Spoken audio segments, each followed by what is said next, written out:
Ok, donc bonjour à tous, bienvenue à notre session Travailler autrement, comment et pourquoi nous avons créé notre scope.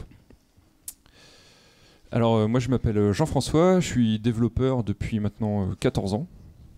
Moi c'est Mathieu, j'ai commencé à travailler il y a 7 ans dans une grosse ESN. Et Jérémy, 4 ans d'expérience. En fait on travaillait tous les trois dans la même société de service depuis déjà plusieurs années. Sur les mêmes projets, on faisait un peu d'animation technique, des choses comme ça à l'agence.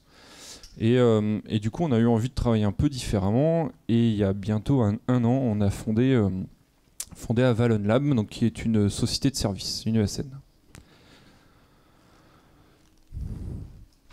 Au tout début, donc, on travaillait ensemble sur des projets, sur différents ateliers dans l'ESN où on travaillait ensemble. Et à un moment, on s'est dit, on a envie de travailler un peu différemment. Bah, pourquoi pas? Mais alors, qu'est-ce que notre entreprise de rêve? Et là, on a commencé du coup à lister plus ou moins ce qu'on avait envie dans une entreprise, à faire un peu une liste de bisounours en se disant, voilà, on aimerait de la liberté, du partage. Ouais, le côté autogestion, un peu comme dans une équipe agile qui est auto-organisée, ça nous parlait beaucoup. On voulait aussi conserver nos avantages qu'on avait dans notre société, dans notre grosse ESN, c'est-à-dire une bonne mutuelle, au passage couverte par la boîte qui couvre nos conjoints, nos enfants, etc. Ouais, la transparence aussi dans le travail, dans la construction de la future société, que tout le monde soit au courant de tout. Et on voulait aussi avoir un meilleur équilibre vie pro, vie perso. Du coup, en courant 2017, on a pris la décision, voilà, on va se lancer, on va créer notre boîte. Et là, on a eu toutes les remarques un peu clichés qu'on peut avoir. Ah là là, tu vas monter ta boîte, t'as plus de congés, est-ce que tu vas réussir à te payer des choses comme ça. Et du coup, on a commencé à dire une démarche un peu pragmatique. Ok, aujourd'hui, on veut monter notre boîte. Comment ça marche? Qu'est-ce qu'on fait? Déjà, il faut trouver le nom, un petit logo sympa. Et ensuite, il y a le statut juridique. Et donc là, on a commencé à se renseigner, à faire un peu de documentation. On a aussi été regarder, prendre des exemples sur d'autres types de sociétés avec qui on avait pu déjà un peu échanger et où ça nous plaisait un peu leur fonctionnement. On a commencé à voir du coup différents statuts. Et il est venu le moment où il a fallu qu'on aille voir un banquier parce qu'on s'est dit pour les premiers PC, pour avoir une petite assurance financière pour les premiers salaires ou autre chose, ça pourrait être pas mal de faire un prêt. Donc on allait voir un banquier. L'avantage que nous on avait, c'est qu'on est dans l'informatique et qu'on n'avait pas de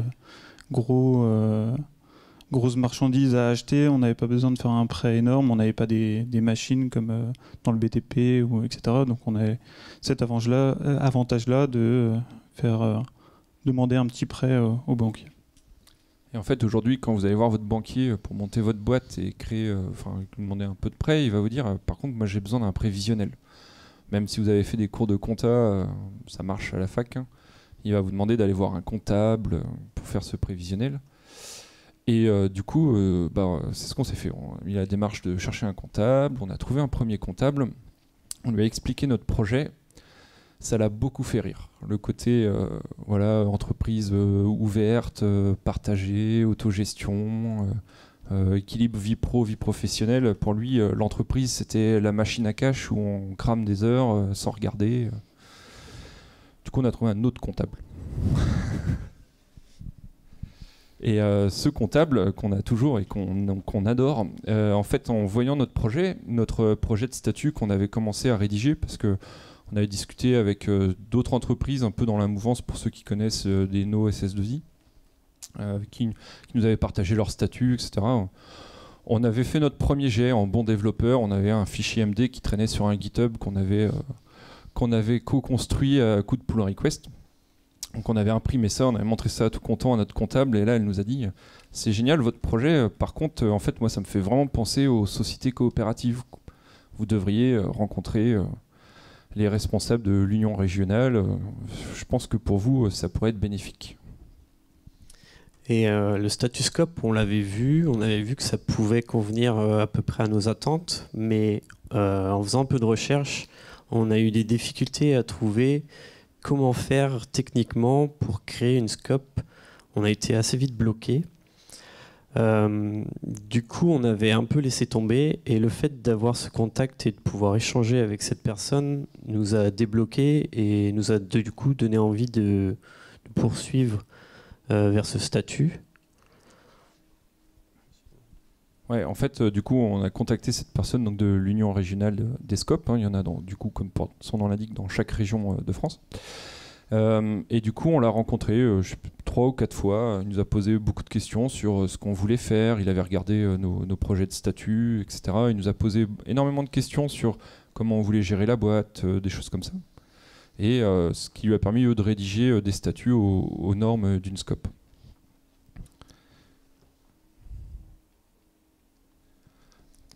Parce qu'en fait, donc le statut de scope, c'est un statut qui est assez méconnu. Souvent, quand on entend parler de scope, on se dit « Ah ouais, c'est les entreprises en difficulté qui ont été rachetées par les salariés ». Alors oui, ça existe, mais c'est environ 10 à 15%, je crois, des scopes, en fait. La plupart, c'est des créations d'entreprises, un peu comme la nôtre. Et il y a quelques règles assez... donc c'est un statut qui vient se positionner sur un statut existant, par exemple une SAS, une SA ou une SARL. C'est une surcouche qui rapporte des règles et des contraintes. Donc c'est une surcouche d'autres statuts comme une SARL ou une SA. Et du coup, ça apporte les contraintes ou les avantages par rapport, par exemple, au nombre de parts pour être associé. Donc pour la boîte, il faut qu'il y ait au minimum 65% des parts qui soient détenues par des associés salariés, et du coup 51% du capital qui doit être détenu par les associés salariés. Donc en gros, ça veut dire que parce que une personne égale une voix, peu importe le nombre de parts que la personne possède.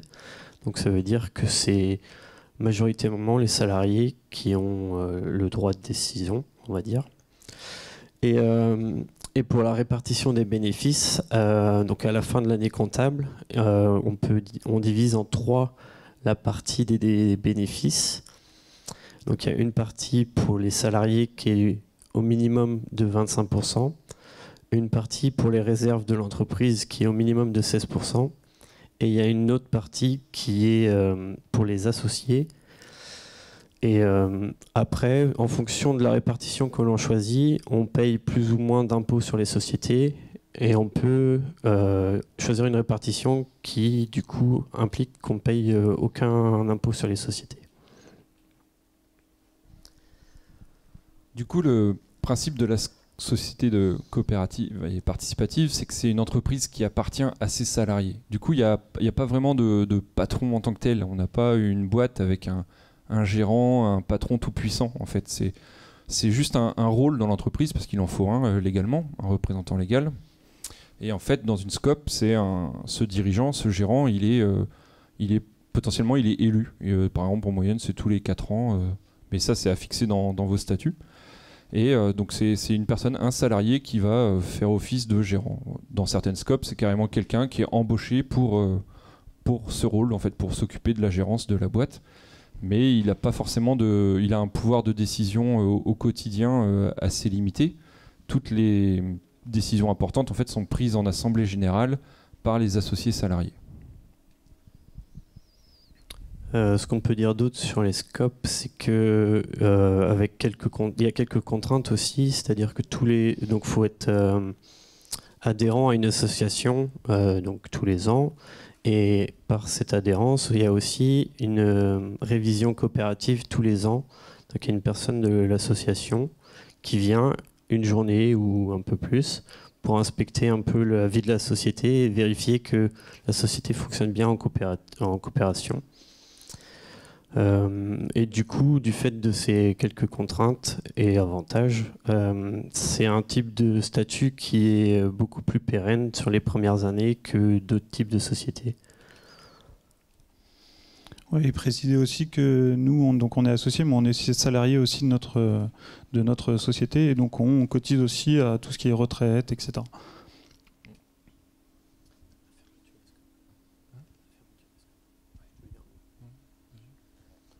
Aussi, ce qu'on peut dire du coup sur les scopes, c'est que lorsqu'une scope dépose le bilan, potentiellement, l'argent ne peut pas être distribué aux différents associés.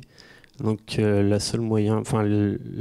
scope peut du coup obliger de céder l'argent qui reste à soit d'autres associations, soit une autre scope. Et on ne peut pas fermer une scope en fait. Je sais pas. Le but, c'est vraiment de créer une société qui va pérenniser dans le temps et en gros qui n'est pas rattaché par exemple à un dirigeant, une personne ou des choses comme ça. C'est vraiment quelque chose qui, tant qu'il y a des salariés dans la scope va vivre en fait. Du coup, c'était un statut qui correspondait pleinement à ce qu'on voulait faire. Ce côté, on partage, chacun a une voix. Donc, on est parti là-dessus. En fait, on a créé notre scope, quoi. Et donc, c'est il y a un an, 1er mars 2018, qu'on a officialisé la création de la société et qu'on a signé les statuts de notre société. Ouais, c'est de la neige qu'on voit là sur la photo l'année dernière. Et donc, on a eu du coup quelques documents administratifs à remplir pour écrire nos contrats de travail, pour préparer les différentes fiches de paye, les différents documents administratifs légaux pour créer une société, ces différentes choses. Donc, on a été aidé par la personne de l'URSCOP et notre comptable pour faire tout ça.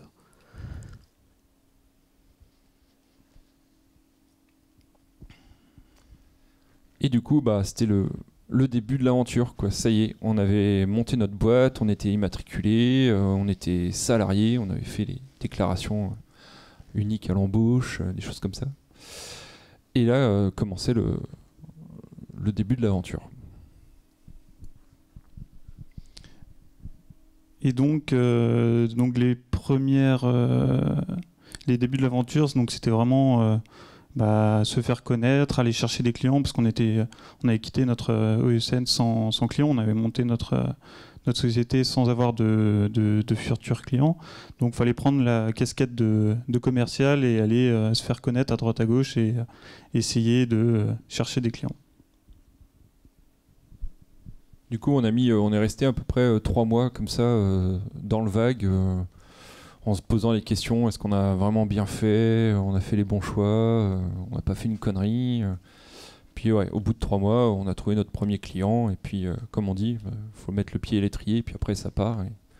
Et du coup, aujourd'hui, là au bout d'un an, on a notre boîte qui tourne bien.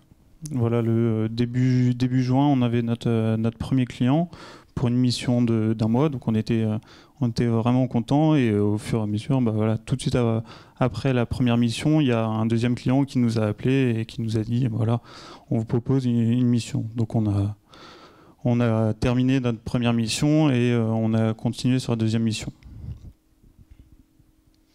Et justement, quand on a déclaré à notre premier client qu'on avait un deuxième client qui nous proposait une période de contrat plus longue que lui pouvait pas nous proposer, il nous a dit que c'était possible, vous étiez maintenant patron et que fallait travailler plus parce que voilà, vous êtes patron, vous n'êtes plus salarié et que si vous pouviez venir après 18h travailler pour nous, ça pourrait coller pour nous, quoi.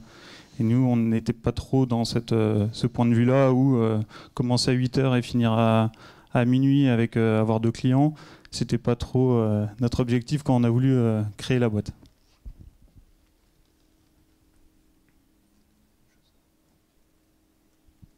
Du coup, concrètement, au jour le jour, en fait, comment ça se passe chez nous? Déjà, on a réussi à exposer, à négocier. En fait, on est au 4/5e. C'est-à-dire qu'on travaille 4 jours chez nos clients et on a une dernière journée pour nous. En fait, on s'interdit de travailler pour des clients. On s'occupe de cette journée pour faire du commercial, faire de la compta, de l'administratif, des choses comme ça. Et le reste du temps, on passe du coup à faire de la veille techno, à regarder du coup quelques confs, à préparer des confs du coup comme aujourd'hui, à préparer des formations, on se documente, on fait différentes choses. Et en fait, c'est surtout le jour privilégié où on s'occupe de discuter et de prendre les décisions pour la boîte. Alors, pour l'instant, on est 3, on est développeurs, donc tout ce qui est prise de décision, on fait ça dans GitLab, ça marche très bien. On avait mis en place un système de vote qu'on avait pris sur certains projets, on s'était inspiré de certains projets open source. En fait, on trouvait assez réducteur le côté je vote pour, je vote contre. Du coup, on a essayé de mettre en place un système de vote à 4 choix. On a le +1, ouais, cette proposition, je suis pour, ça m'intéresse, je veux la porter. On a le +0, c'est ouais, ça m'intéresse, enfin, on y va, mais par contre, bon, je serai pas moteur là-dessus.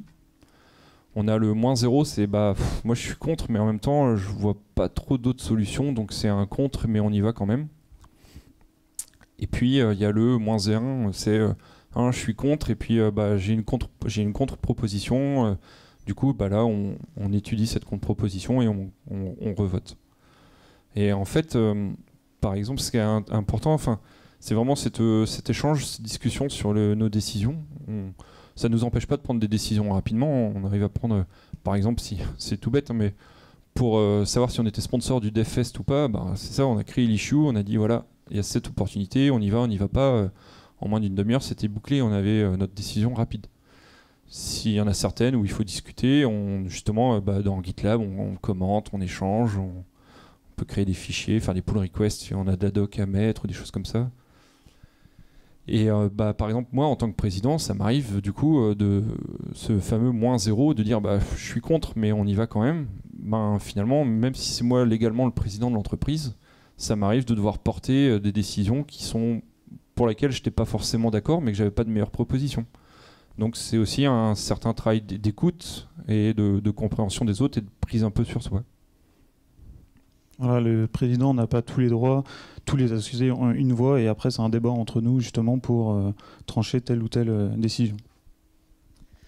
Et du coup, ce jour off, comme nous on l'appelle, on l'a voulu aussi parce que du coup on est une ESN, on est amené à travailler chez nos clients, et on l'a vécu quand on travaillait dans nos anciennes ESN. On ne connaît pas nos collègues, on n'a jamais de moment pour travailler avec nos collègues de la même boîte.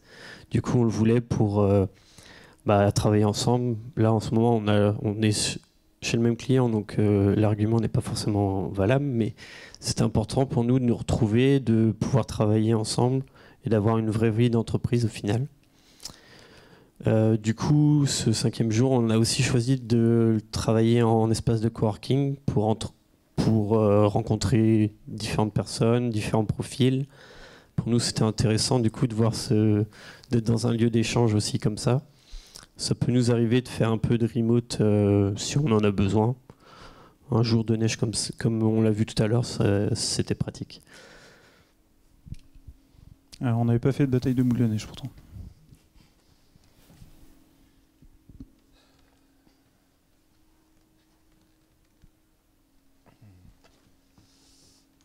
Du coup, là, on vous l'a dit, ça va bientôt faire un an, dans quelques jours, donc on a créé la boîte. Et du coup, pour nous, la suite de l'aventure, notamment dans la vie de la SCOP, ça va être l'Assemblée Générale de fin d'année. Ça, pour l'instant, c'est quelque chose... on sait qu'on va être accompagné par notre porteur de l'URSCOP, mais c'est vrai que c'est encore un peu ce point flou, ce grand moment d'échange sur une journée, une demi-journée où on fait le bilan de l'année, une sorte de grande rétrospective, où on prend les décisions aussi importantes qu'on préfère se garder pour ce moment-là. Truc tout bête, mais quand on a fait le montage de la boîte, le truc financier, on a complètement oublié les chèques restaurants. Bon, du coup, dans GitHub, on a une issue AG 2019 et on liste toutes les propositions, que ce soit les tickets resto. Par exemple, il y a aussi, on va discuter, est-ce qu'on met en place des jours enfants malades, est-ce que ces jours enfants malades, on les tendrait pas pour plus d'égalité à finalement des simples jours d'absence non prévus, des choses comme ça. On prévoit ces grosses décisions impactantes, on va dire. Pour l'instant, nous, on les a gardées pour cette assemblée générale de fin d'année. Et l'avantage justement d'être encadré avec l'URSCOP, c'est qu'il va nous accompagner justement dans cette première AG et nous accompagner jusqu'à le bon fonctionnement de cette première AG. Et l'autre point important du coup pour la suite de l'aventure, c'est qu'on va chercher à recruter une 4e personne. Donc qui dit recruter une 4e personne, c'est prendre potentiellement un futur associé salarié. La personne au début sera salariée simplement et selon ce qui est écrit dans les statuts des différents scopes, la personne peut du coup demander à devenir associé salarié au bout d'un certain temps. Certaines scopes décident de forcer au bout de certaines années à ce que la personne devienne associée. Et si elle refuse, c'est considéré comme une démission. Ça dépend des statuts. Du coup, voilà, on va chercher une 4e personne. Et l'objectif aussi de chercher une 4e personne, c'est de former 2 binômes, parce que on cherche à valoriser des bonnes pratiques de développement lorsqu'on s'intègre dans différentes équipes. Et on pense que c'est beaucoup plus facile de le faire à 2. Et aussi, du coup, de ne pas être isolé chez un client.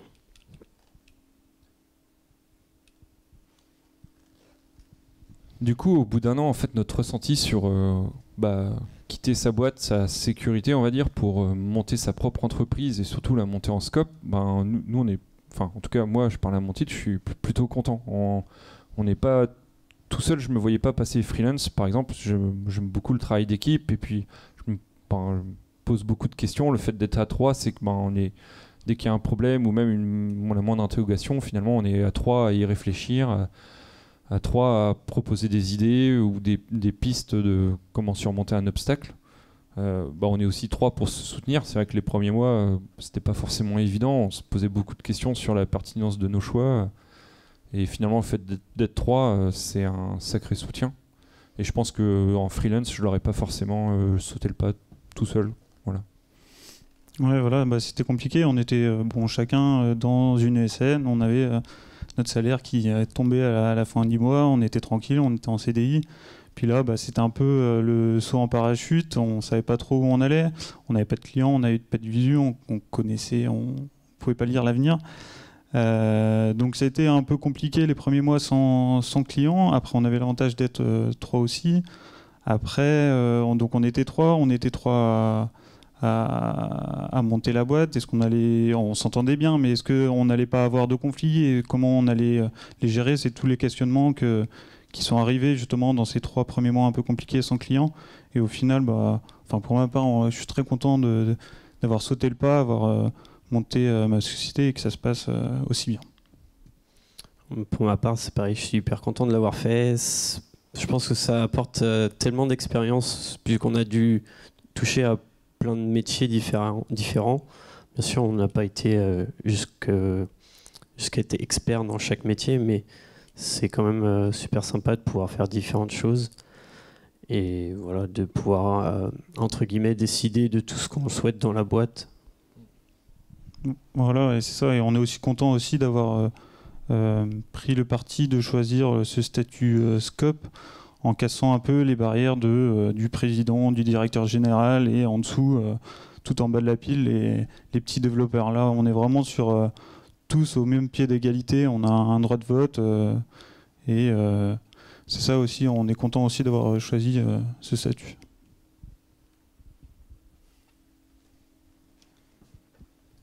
Est-ce que vous avez des questions? Ouais.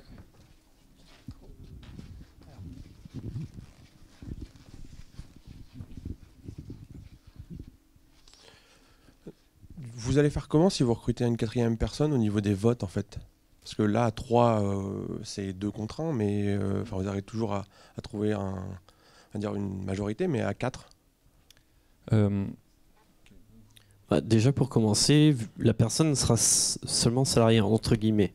Donc on n'a pas encore décidé vraiment lorsque la personne arrivera si on accepte ou non du coup de l'intégrer dans les votes pour commencer. Après c'est sûr que on prendra en compte pour faire en sorte que tous les salariés, la décision soit optimum pour tous les salariés. Et après, on a dans nos statuts, on a des pourcentages entre guillemets où on a marqué que un -1 c'est vraiment bloquant. Donc il faut vraiment qu'il y ait un débat pour qu'il n'y ait pas de -1 pour les votes. Après, autrement, les -0, il y a un pourcentage si je ne me trompe pas. En fait, au bout d'un moment, on repasse sur un système de prorata classique, on prend la majorité. En fait, si on arrive à un point de blocage, on revote à la majorité. L'idée, c'est de ne pas arriver à cet endroit, à ce moment de point de blocage. Donc quand la personne, effectivement, nous, dans nos statuts, la personne, elle a la possibilité de devenir associée au bout d'un an. On trouvait un peu extrême de dire, si elle ne veut pas devenir associée, elle prend la porte. Potentiellement, on a trouvé quelqu'un avec qui on s'entend bien et qui n'a juste pas forcément envie de s'impliquer un peu plus dans la vie de l'entreprise parce que personnellement, c'est pas le moment ou autre. Mais dans le cas, effectivement, où on aura une 4e associée, où on sera 4 à voter, du coup, on a ce mécanique de vote qui est fait pour ouvrir à la discussion, échanger un maximum pour partager les esprits, enfin partager les points de vue. Et si on arrive à un moment donné où on ne peut plus trancher, en fait, dans les statuts, il y a en gros comme un fallback qui dit c'est au prorata, à la majorité, à 51%. Ça répondait ouais. Juste sur est-ce que ce mode de fonctionnement, comment ce mode de fonctionnement fait réagir vos clients? Est-ce que vous avez pu le sentir comme un frein ou au contraire tout l'inverse? En fait, au début, ça apporte un peu pas d'incompréhension, mais ils se questionnent la société coopérative. Mais en fait, vous êtes beaucoup de gens aussi confondent société coopérative et participative, qui est une entreprise en telle quelle avec des salariés, avec un peu le principe de la coopérative, où en gros c'est par exemple des entreprises qui mettent en commun un moyen de production ou des choses comme ça. Donc déjà on réexplique un peu les statuts et au final on a eu des questions sur mais est-ce que du coup vous êtes éligible au crédit impôt recherche? Concrètement on est une société de service, on est beau être en scope, oui, si vous nous confiez un projet qui lui est éligible au crédit impôt de recherche, ça passera. Mais du coup, au final, on n'a pas eu de blocage au niveau des clients, en tout cas, sur ce statut.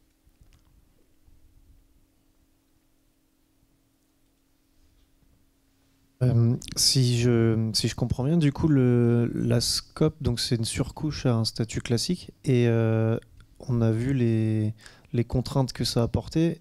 L'avantage principal, du coup, ce serait le fait de ne pas forcément être imposé sur les sociétés. Alors au départ. Ça, c'est un des avantages. C'était pas forcément l'élément déterminant pour nous.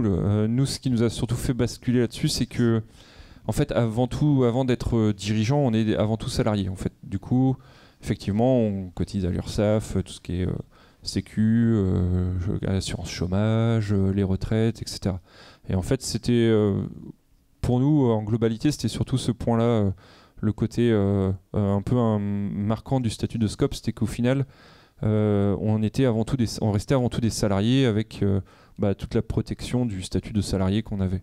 Contrairement à une SAS, par exemple, où si vous êtes dirigeant, vous n'avez pas forcément un contrat de travail en tant que salarié.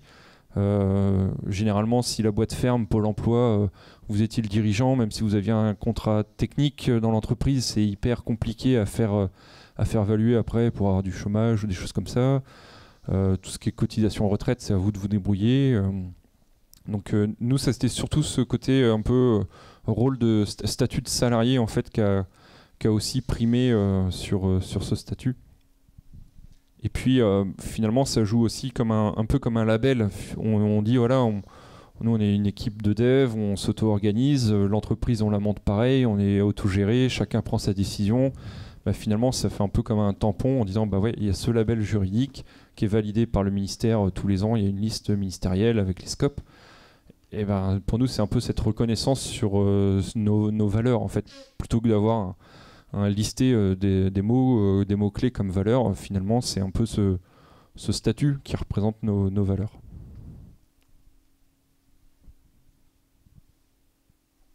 Vous dites que vous avez nommé un dirigeant pour des raisons légales. Quel droit il a vraiment dans votre scope? Dans notre scope, alors là, je vais parler parce que finalement c'est moi, ça me concerne. En fait, moi du coup je suis élu président parce que dans la SAS c'est souvent ce label. Donc pour 2 ans, en fait tous les 2 ans on vote. Alors peut-être que dans 2 ans ça changera, peut-être pas, il y a rien qui l'oblige, mais en tout cas tous les 2 ans il y a un vote. Après au niveau juridique j'ai exactement les mêmes contraintes par exemple légales qu'un dirigeant, un président de SAS, parce que nous on est d'abord une SAS avec la surcouche scope. Au niveau des pouvoirs, on a nous mis des règles en fait dans nos statuts pour les limiter, parce qu'on voulait justement vraiment mettre en compte ce côté chacun prend les décisions, enfin tout le monde participe à la prise de décision. Donc par exemple, je peux pas concrètement, je peux pas signer un chèque de plus de 3 000 € sans qu'il y ait eu un vote. Je peux pas embaucher quelqu'un tout seul. Tout est fait pour qu'on essaye de participer à la prise de décision. Voilà.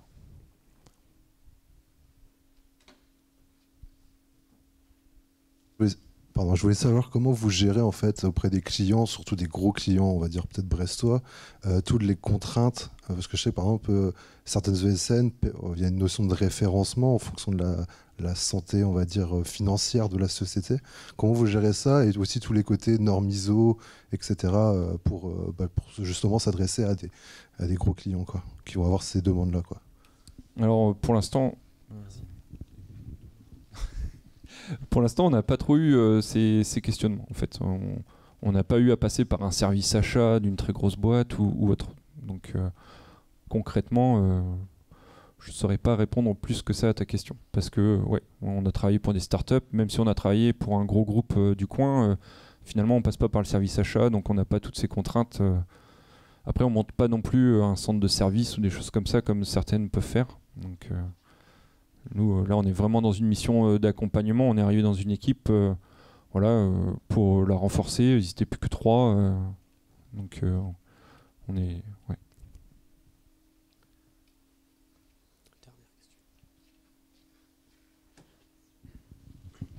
Est-ce que vous avez considéré le statut de SIC? Et si oui, qu'est-ce qui vous aurait fait choisir entre la société collaborative d'intérêt collectif et la SCOP, la société ouvrière? Est-ce que vous avez eu ce choix-là ou c'est juste ça vous est pas venu? Vous n'avez pas eu l'occasion? En fait, dans la SIC, c'est aussi un format d'entreprise qui permet en fait aux clients, aux fournisseurs, en fait de prendre de devenir aussi associés de l'entreprise en fait. Et finalement, ça collait pas vraiment avec nous ce qu'on avait envie de faire, en fait. On voulait vraiment que ça reste au sein des salariés, de l'équipe, de la prise de décision. Même si techniquement, comme on l'a dit au début, avec les histoires de répartition de capital et de parts, rien n'empêche un investisseur en fait de venir investir dans notre entreprise tant qu'il a moins de 49% du capital et puis moins de 35% des voix. Vu qu'il est tout seul, il aura forcément moins que 35% des voix parce qu'une personne égale une voix. Mais voilà.